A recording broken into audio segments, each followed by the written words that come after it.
aqui. Então, pessoal, na outra aula a gente estava vendo os principais pontos de um bombeio centrífugo submerso e eu passei para vocês um vídeo lá onde mostrava justamente o procedimento de instalação, né? Tanto da bomba, quanto do protetor, quanto da admissão, separador de gás, e a bomba centrífuga, né, ali com impulsor, difusor, processo de sintagem, isso tudo no detalhe lá. E vocês viram que leva aí cerca de 3 dias consecutivos e ininterruptos, trocando de equipe, para você poder fazer uma instalação de uma BCS num poço. Isso aqui é uma carta amperimétrica, né, que ela mostra justamente qual que é o comportamento dessa bomba de ciclagem, né, ao longo das horas. Então repare aqui, olha, que ela é descida e começa.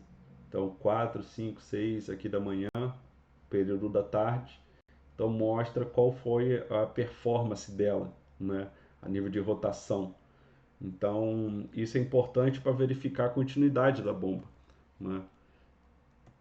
Então olha aqui, olha que acontece uma situação perfeita, ideal, onde você tem um funcionamento contínuo, normal da bomba. E olha que nesse momento o que está acontecendo. Então ela vai girando, girando, girando, chega no momento que ela fica trepidando, acaba que um daqueles relés de sobrecarga ou subcarga é ativado, o que, que acontece com a bomba é desligada. Então aqui é o período onde o temporizador dá esse tempo para a bomba e ele volta. Ela volta com pressão, tem um pico, vai estabilizando. Daqui a pouquinho, de novo, gás, tá? Isso daqui é a característica tipo de gás. Ela desliga novamente, fica com o temporizador. É tirado e aqui novamente. Então, vocês puderam, na verdade, a partida dela foi dada aqui, né? A partida foi dada aqui. Aí teve esse momento aqui, o surgimento de gás, um bloqueio feito por gás. A primeira parada, primeira reinício, segunda parada, segundo reinício, terceira parada. Então, aqui, o que está acontecendo? Está tendo bloqueio por conta do gás. Então, tem que melhorar aquele procedimento de separação do gás, né? Então, algo tem que ser feito nesse sentido.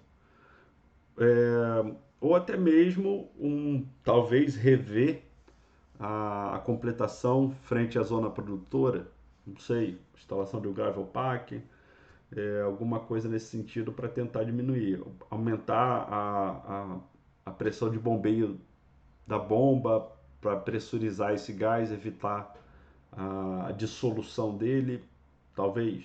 Então tem que ser analisado. Então aqui também, olha só, olha o comportamento atípico dela, né?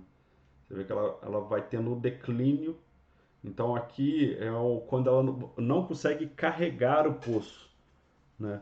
Então ela começa a bombear aqui, ó, com menos de uma hora, a capacidade de elevação dela já vai diminuindo e estabiliza aqui embaixo, né?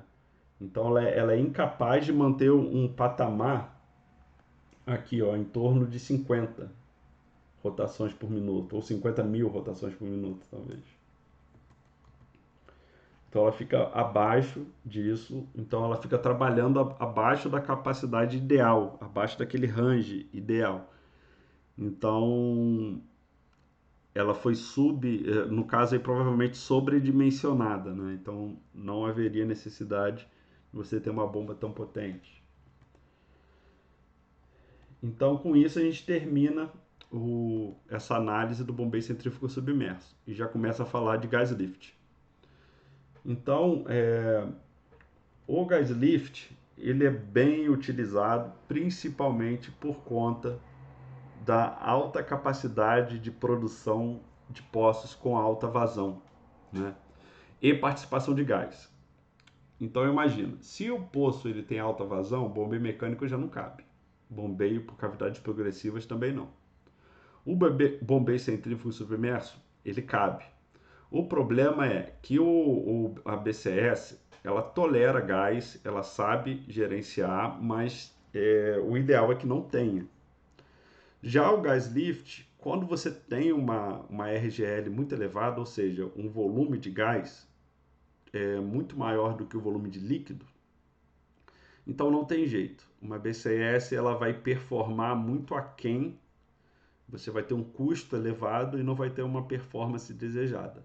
Então, quando você tem uma quantidade suficiente de gás, por exemplo, produz tanto gás que já é suficiente para você ter um gerador de gás ali para transformar em energia na própria região, não tem jeito, é gás lift. Então, poço altamente surgente com alta produção de gás, a opção vai ser a injeção de gás lift. Tá? Então, lift, elevação, gás é justamente o gás proveniente do próprio reservatório que vai fazer um tratamento. Então, olha aqui nós temos uma árvore de Natal, tá? Que é onde está sendo reinjetado o poço e o escoamento da produção. Aqui reparem que são vários poços aqui instalados, então cada uma dessa árvore de Natal representa um poço. Tá? Isso daqui é típico de regiões com campos maduros, né, onde você já está fazendo uma, um tratamento. Normalmente essas empresas de revitalização, lembrei, revitalização de campo, elas normalmente já tratam dessa forma. Você vai aumentando o número de poços com o passar do tempo. Hoje também já a reboque aí dessa transição energética, você tem aí, por exemplo, o uso de painéis solares, né? Para você ter o monitoramento. Então, essa foto é bem atual, se eu não me engano, é do ano passado, de uma planta de produção com gás lift lá do Canadá, se eu não me engano. Então, qual é o conceito? É o método de elevação artificial no qual se utiliza a energia contida em gás comprimido para elevar o fluido até as facilidades de produção. Então, nós temos dois tipos, o contínuo e o intermitente. Então, da onde que vem esse gás? Né? É o gás obtido da própria plataforma, né? Ou seja, do próprio poço, injetado de maneira controlada, ele também não é injetado de forma irrestrita, né? Tem alta flexibilidade volumétrica, então a partir do momento que você consegue controlar, você consegue atingir maiores ou menores patamares de injeção de gás. Trabalha bem, como eu já disse, né, com RGO ou RGL, né? Aqui no caso razão gás óleo, RGL razão gás líquido, óleo mais água. Alta vazão e profundidade, alto teor de areia. Então tá vendo como ele é altamente tolerante, né?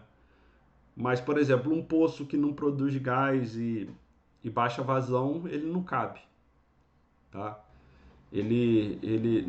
É por isso que a gente não pode afirmar que existe um melhor método, existe um método mais adequado.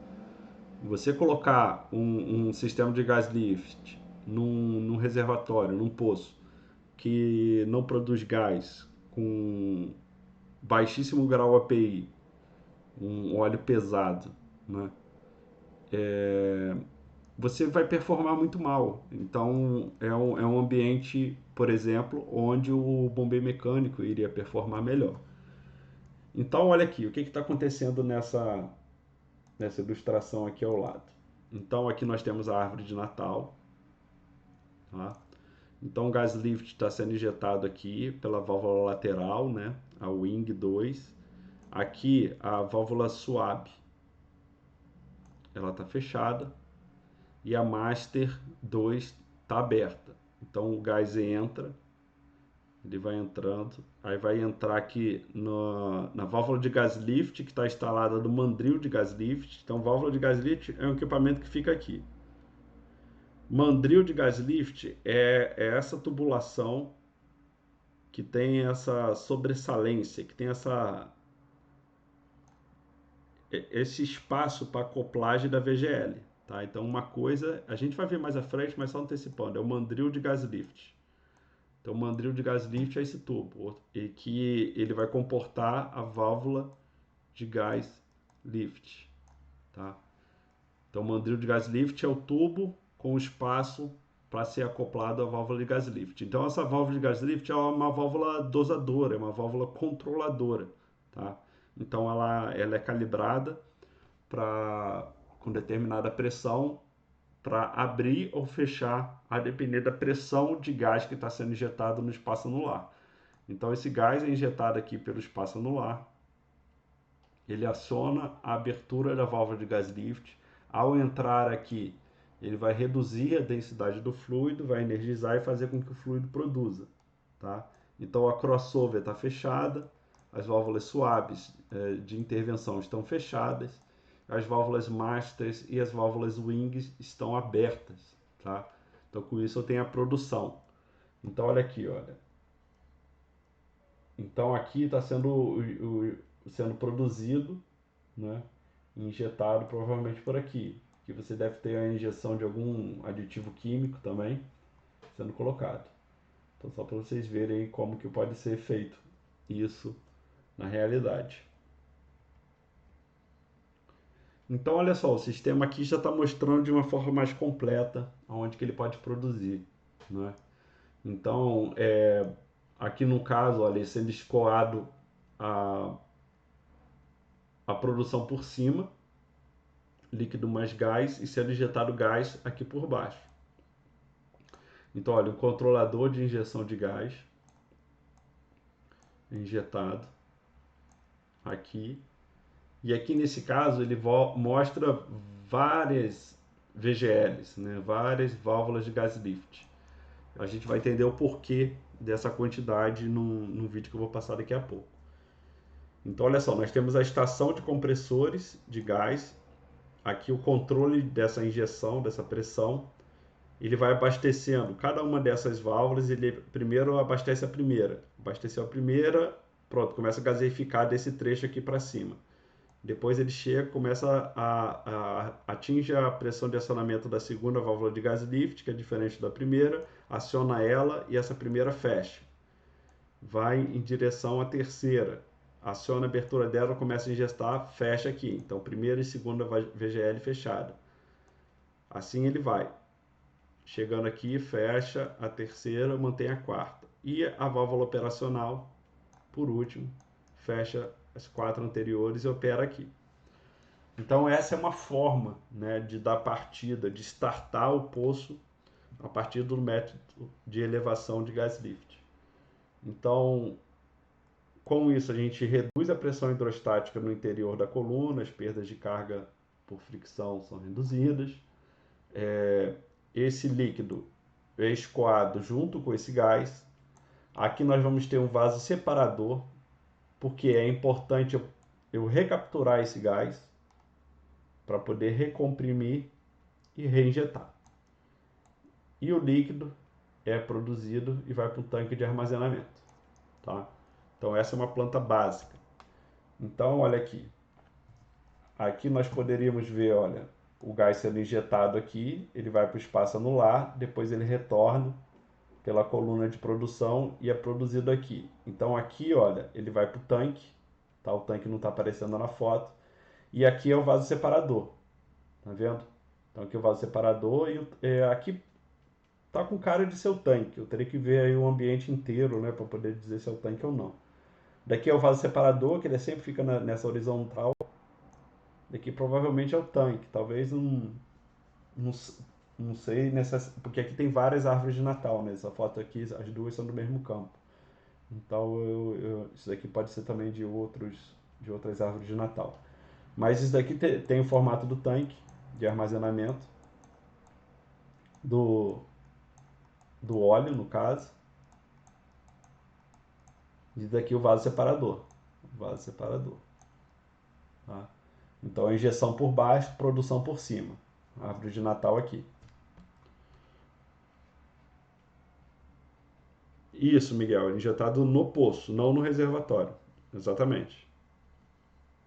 Mas existe essa possibilidade também. Aqui eu estou mostrando o gas lift como um método de elevação de poços. Mas a gente também pode ter aqui o reservatório, tá? Superfície. Então aqui eu vou ter um poço injetor de gás, tá? Então, olha, um injetor de gás e aqui um produtor, Também existe essa possibilidade. O gás é injetado por um poço e produzido por outro. Vai depender do estudo feito. São, são várias alternativas. Você tem essa opção de suplementação energética do poço ou de injeção direta no reservatório. Vai depender da análise de testemunho, da sísmica, dados de produção, condições de mercado, apetite de risco da empresa. Então não tem certo ou errado. Né? Daí vai depender muito da cultura local. Então, se é uma empresa que tem um know-how muito grande, já tem um conhecimento muito grande da injeção direta, e eles entendem que é mais viável, pronto, eles fazem. Mas o mesmo reservatório dentro de outra empresa, eles podem entender, não, o meu poço já tem uma vazão boa, eu estou produzindo gás por ele, eu vou injetar diretamente por ele. Então, são alternativas, o método não é engessado. Mas boa pergunta porque, sim, pode gerar essa confusão. Mas os dois são possíveis. Aqui, então, outro sistema de gas lift. Aqui um pouco mais complexo. Então, o que ele está mostrando aqui? Está mostrando vários poços, tá? Então, aqui no caso, olha, são 4 poços, só que ele só está detalhando, né, a profundidade de um. Então, aqui são um manifold de gás. Então, o manifold é justamente esse conjunto de várias válvulas, né, que ela vai redistribuir. Então, imagina, vamos começar daqui. Então, o gás ele é comprimido, tá? Aqui na estação de compressores. Parte do gás vai para o mercado, vai atender a necessidade aí do mercado. E outra parte do gás vai ser injetado. Só que aqui são vários poços, né? Então, ó, tem o poço 1, poço 2, poço 3 e poço 4, tá? Então, o que eu vou fazer? Eu faço uma linha e ele chega aqui no manifold. Então, o manifold, ele tá vendo uma linha única, ele vai se conectar a 4 controladores de injeção. Então, cada um vai para um poço. Vendo? Cada um vai para um poço aqui. E ele distribui o que vem numa linha única. Então, isso é o manifold. Né? No caso, o manifold de gas lift, que ele está redistribuindo. O manifold é o distribuidor, né? A fim de você otimizar a produção. Então, aqui ele é injetado, ó, registrador de pressão de reservatório e pressão do tubo. Então, é descido aqui, daquele mesmo sistema. Aí depois nós temos um outro manifold, que é o de produção. Então, ao invés de eu levar 4 linhas aqui para o vaso separador, eu levo uma só. Tá? Então, o manifold aqui ele vai coletar a produção dos 4 poços.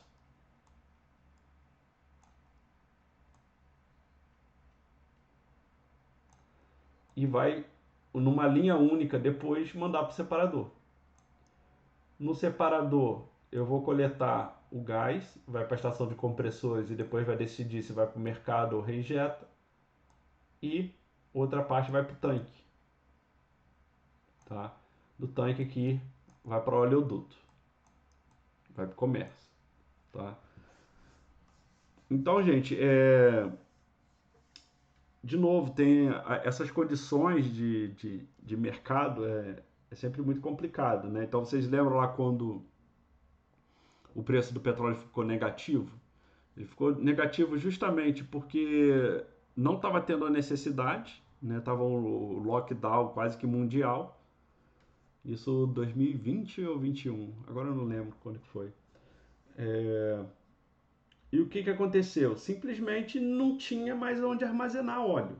Então, você fechar a produção de um poço de forma segura que não venha danificar, isso leva tempo, né? Leva alguns dias.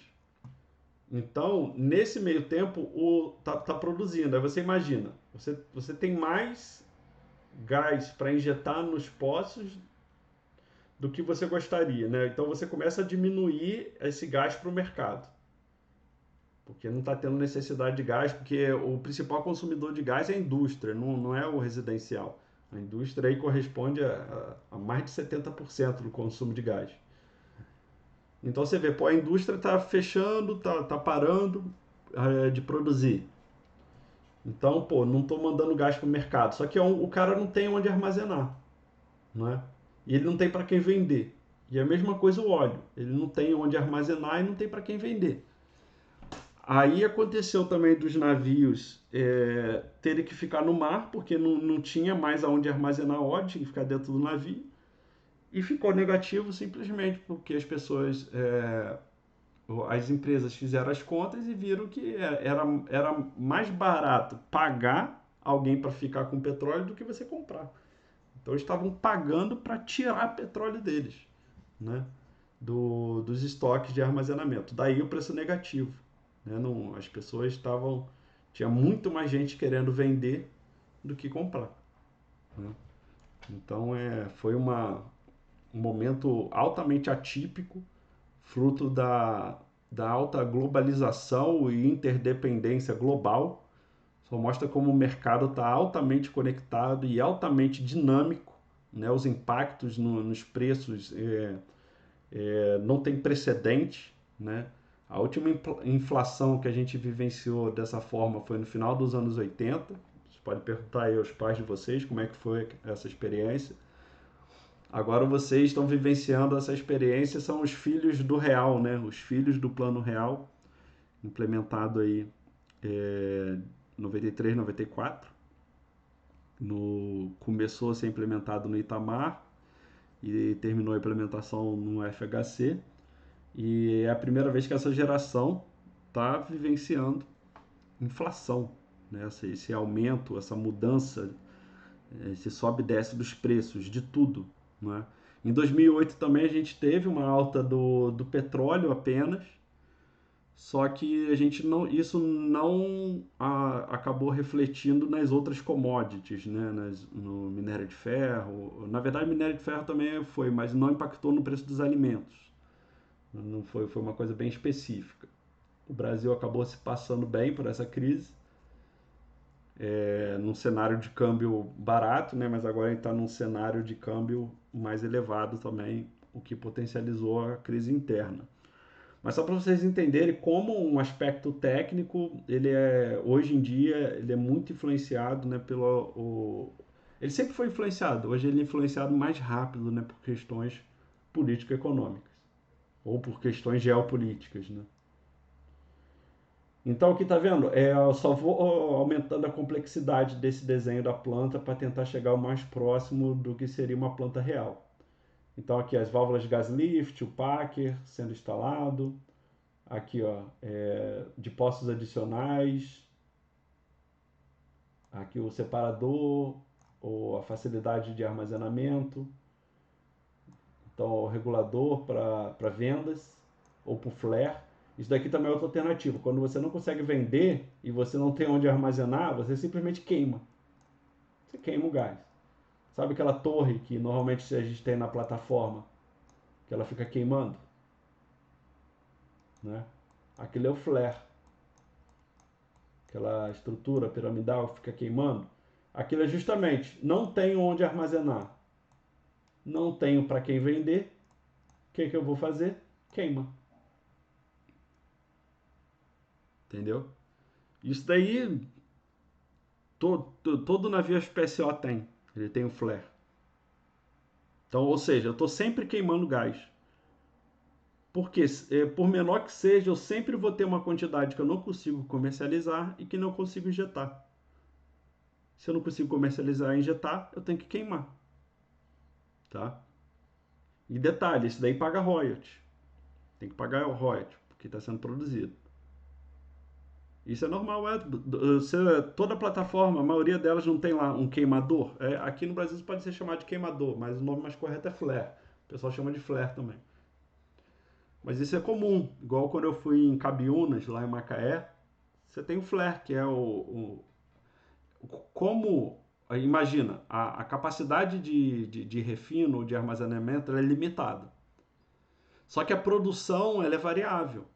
Então, conforme você vai produzindo, porque o reservatório, ele não é homogêneo, ele é altamente heterogêneo. Então, conforme ele vai produzindo, aquela dinâmica óleo, gás, água vai mudando. aquele volume, aquela participação, tá? Então tudo é muito dinâmico. Então vai ter momentos que o flare vai estar queimando mais gás, vai ter momentos que ele vai estar queimando menos. Por várias questões. Ou por você ter atingido o limite de armazenamento, ou porque o poço já é um campo maduro e está produzindo mais gás do que ele produzia inicialmente, ou por mau dimensionamento da plataforma. Então esse é o flare.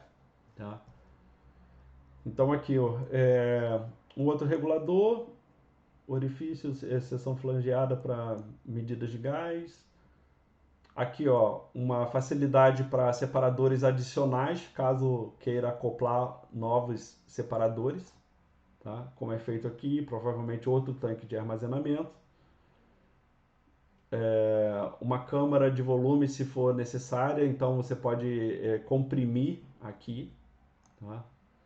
Daqui um scrubber que você pode fazer um tratamento do gás, pode ter, por exemplo, uma torre de trietileno glicol para fazer um tratamento de bactericidas, um sistema de sucção de baixa pressão, aí depois um compressor. Aí aqui, olha, eu posso ter outro separador de líquido e para venda. Aqui ele já vai sendo injetado em um poço. Aqui ele segue uma outra câmara de estocagem de volume aqui, se for necessário. Esse aumento de pressão ele pode tornar parte líquido, então aqui ele é descartado, esse líquido. Daqui saída para poços adicionais, um orifício flangeado para medidas de gás, então aqui você vai vendo a pressão, o volume, o tipo de gás, talvez aí em equipamentos mais modernos. Um choke, que é o controlador, né, de subsuperfície, ou um controlador eletrônico, caso seja necessário, e um poço. Tá? Então vocês viram uma planta mais complexa. Aí, de novo, depende da locação. Então aqui, provavelmente, ele já está próximo do consumidor final. Então está próximo de zonas povoadas, residenciais, de indústria. Que ele tem várias saídas para venda de gás. Né? Então, dependendo da locação, você não tem essa facilidade. Então, vai depender se você está no mar, se está em terra, se você está em terra, se você está numa zona remota ou não. Vai depender da legislação do país. Tem países que permitem isso, outros não. Então, depende de questões jurídicas, questões ambientais, questões logísticas, questões geográficas, de mercado, geopolítica.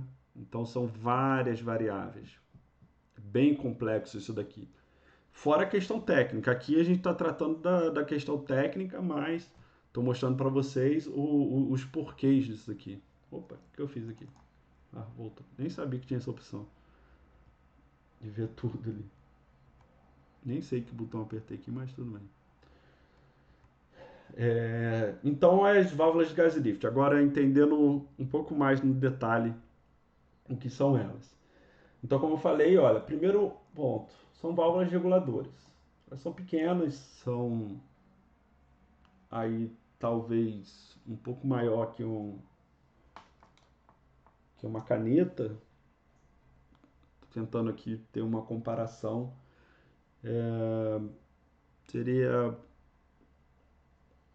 talvez uma garrafa de 600 de refrigerante, né? Uma de 500 de água ali, mais ou menos aquilo, com diâmetro um pouco menor, só para vocês terem noção mais ou menos. Seria aí um palmo e meio no máximo de comprimento.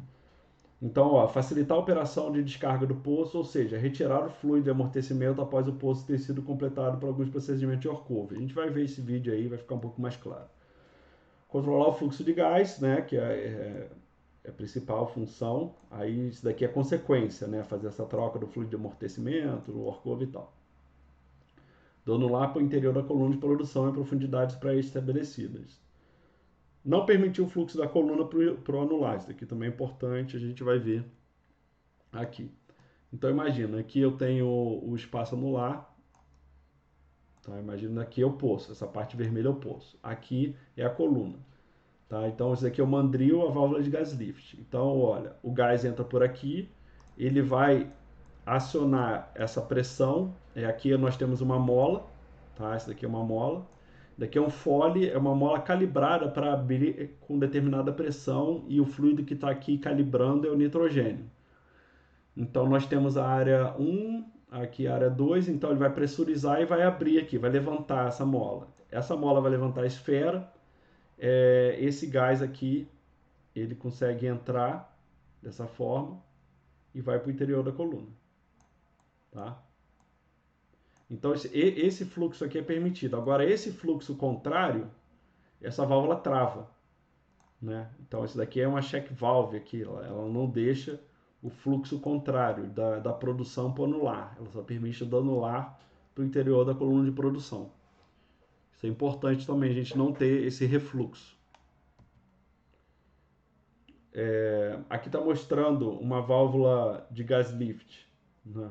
Aberta, aqui de outro ângulo, opa, aqui fechada, né? Aqui fechada, tá vendo? Ela não permite a passagem. Então aqui, olha, eu não atingi uma pressão suficiente para levantar essa mola, né? E para comprimir o nitrogênio que está aqui dentro.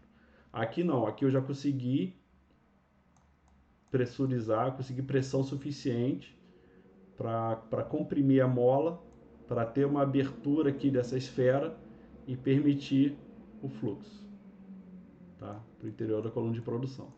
Então aqui é a válvula aberta e a válvula fechada.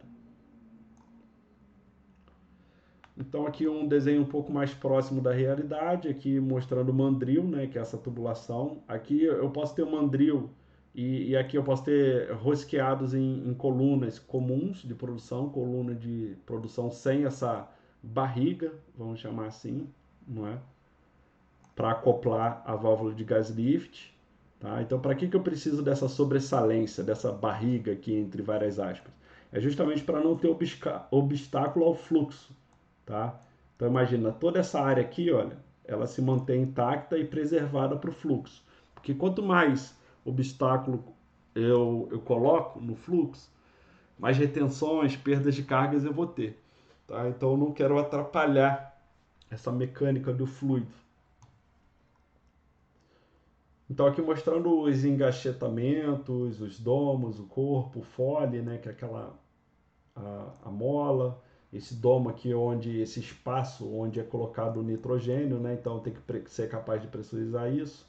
Na verdade a mola está aqui embaixo, né, esse daqui é o fole, a porta de entrada, a pressão de anular, a válvula de retenção, né, só permite fluxo no sentido. Aqui, olha, fotos reais do mandril de gas lift, ele a depender do teor de enxofre, de dióxido de carbono, ele pode ter um recobrimento anticorrosivo para preservar a integridade física do equipamento. E aqui são as válvulas de gas lift, tá? Existem de vários tipos, de vários fabricantes, para várias finalidades. E aqui elas são instaladas justamente nesse espaço vazio aqui do mandril. Então, para finalizar a aula de hoje, eu vou explicar o processo de descarga de um poço de gas lift. Tá? Então, quando a gente vai dar partida de um poço, ele tem um fluido de completação que está preenchendo o espaço anular e a coluna de produção. Eu ainda não dei partida no poço. Então, o que é dar descarga? Então, significa a retirada do fluido de completação que está na coluna e no espaço anular para colocar o poço em produção, que é o kick-off, né? É o pontapé inicial, né? O kick-off. É um processo contínuo que consiste na injeção de gás de forma controlada para anular, elevando para a superfície o líquido que está no poço. Tá? Então imagine, isso daqui é o tempo zero. Então aqui de verde é o fluido de completação, pode ser a própria água. Tá? Não precisa ser muito complexo não. Então aqui ele só está amortecido por questão de segurança, né, antes de ser dada a partida. Então o gás é injetado, todas as válvulas estão abertas aqui. Então conforme eu vou injetando gás, eu vou gasificando aqui, aberta. Depois continuo descendo, né? Na verdade aqui, continuo descendo. Consegui atingir essa válvula, fecha essa daqui. Aqui no terceiro momento, continuo descendo, fecho as duas anteriores. E por último, a válvula operadora. Tá? Fecho todas as anteriores. Porque alimentar todas em simultâneas requer uma vazão e uma pressão muito elevada. Tá? E já que o gás está sendo injetado por aqui, ele já vai gaseificar toda a coluna. Então não tem por que eu manter as 4 válvulas de gás lift abertas. Tá? Então aqui no tempo 0, no tempo 0 mais 1, tempo 0 mais 2, tempo 0 mais 3. Para finalizar o entendimento, esse videozinho aqui mostrando como é o processo de descarga. Então aqui mostrando o sistema de gas lift, 15 mil pés de profundidade, 30 mil barris por dia, a temperatura operacional de 400 graus. Aqui é o Weatherford, essa é a empresa.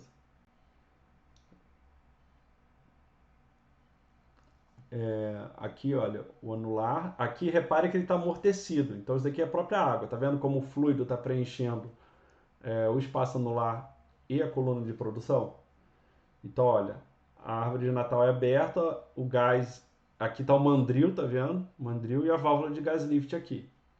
Então, ele atingiu aquela pressão de abertura do fole, começou a gaseificar aqui a primeira VGL. Ele continua gaseificando, porque aqui dentro a pressão hidrostática está diminuindo, porque já entrou na primeira válvula de gas lift.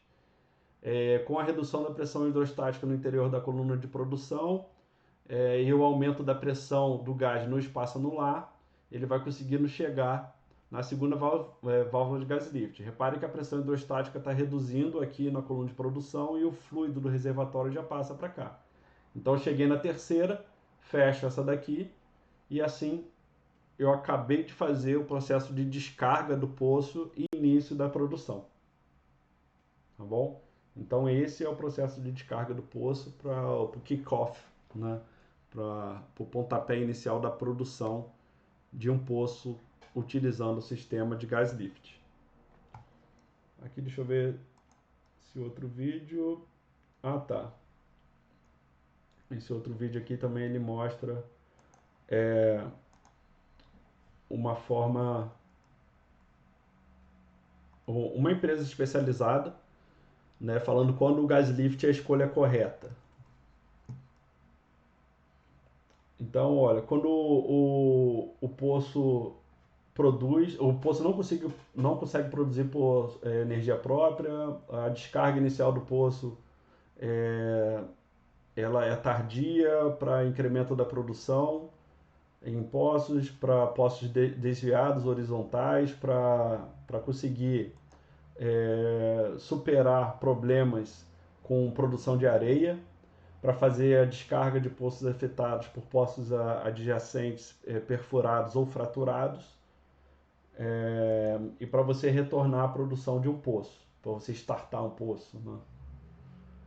Então aqui está, no caso eles estão fazendo merchandising de um equipamento específico, de uma VGL específica, aí mostrando da injeção sempre sendo feita por baixo e a produção por cima. Ali o gás sendo injetado pelo espaço anular, ó, atingiu a válvula de gas lift, gaseificou. Então ela já reduziu a pressão hidrostática interna e só está aumentando a pressão do anular, né, que é a pressão externa. Então ele chega na segunda válvula de gas lift, logo a primeira se fecha. Eu tenho uma coluna ainda maior de fluido no interior sendo gaseificada e com isso o óleo do reservatório tende a passar para o interior da coluna de produção. Então ele está mostrando o mandril adaptado para uma válvula de gas lift específica. Isso daí está mostrando lá. Válvula de gas lift, a check valve, aquela que não permite o fluxo inverso, né, da coluna para anular. Está mostrando o recorte, como que é o interior dessa válvula de gas lift em específico. Está mostrando o assentamento da válvula, o domo carregado com nitrogênio, que é o fluido ali que vai calibrar. É um funcionamento pneumático. Aqui uma check valve.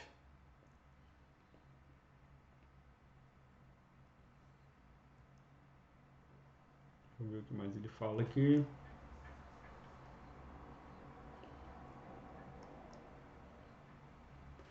Sim, ele mostra aqui a quantidade de válvulas necessárias ali. Então, um plug de ancoragem, ali no caso foram 4 válvulas de gas lift. Isso daqui é o acompanhamento da produção, não é?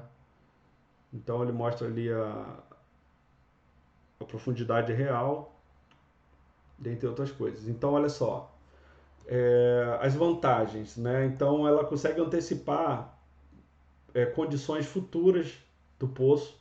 Então você fazer uma antecipação da produção também depende da análise da equipe de reservatório e de uma análise de mercado também. Vale a pena eu antecipar essa produção? Determina a quantidade ótima de injeção de gás, então nem gás a mais nem gás a menos. Existe um ponto de equilíbrio interessante, né? Então assegura o correto, a correta alocação das válvulas de injeção. Então o correto posicionamento, né? O placement das válvulas. Aqui é o acompanhamento dela por computador. Hoje em dia, as árvores de Natal você já consegue plugar, você consegue ter um diagnóstico ali em tempo real. E essa parte final do vídeo ela é interessante, que ela mostra com calma aqui como que seria a partida de um poço, né? Lembrando, imagine que é água, que o poço está amortecido, então o gás ele é injetado aqui. Olha lá, ele é injetado então. Opa, deixa eu voltar aqui. Tá. Tá vendo? Ele vai ganhando pressão. Então, o início da descarga. Então, a primeira válvula está a 1.750 pés, gaseifiquei. Então, olha, 100 PSI a cada 10 minutos de incremento de pressão. Então, cheguei na segunda válvula, a primeira já é fechada. Aqui é 3.000 pés de profundidade. Cheguei na terceira válvula, a segunda é fechada. Repare que o distanciamento entre elas vai mudando, né? A distância entre a válvula 1 e 2 é maior do que a 2 e 3, que é maior que a 3 e 4. Então, olha, o ponto de injeção. Essa válvula 5 não necessariamente pode ser utilizada, pode ser uma válvula de emergência ali utilizada. Tá? Repare que a operacional acaba sendo essa e não a última. Então aqui, ó, um poço totalmente descarregado, né, já produzindo. Então o gás fica aqui, um fluido de amortecimento aqui, uma outra válvula de emergência ali por último e o poço produzindo. Tá?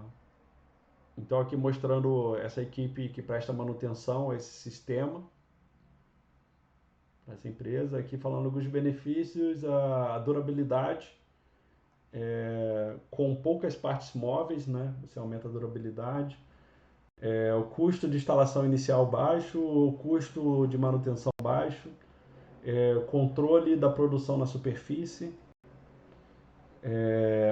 não é afetado pela produção de areia, ele casa muito bem com poços desviados e poços horizontais. Então essas são as principais características dessa ferramenta em específico dessa empresa, né? Então como eu falei para vocês, não tem uma fórmula correta, vai depender da disponibilidade. Às vezes, para o operador aqui no Brasil, não vale a pena importar esse equipamento por questões tributárias ou coisa do tipo, entendeu? Vai depender muito da localização. Então, às vezes, isso vale mais a pena para quem está no Canadá ou nos Estados Unidos.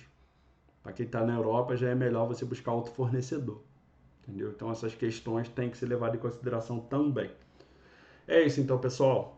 Bom dia aí. Eu já liberei a lista de exercícios da última aula. Vou liberar dessa aula também. Tá? Eu vou colocar lá no Moodle essa aula aqui que a gente gravou hoje.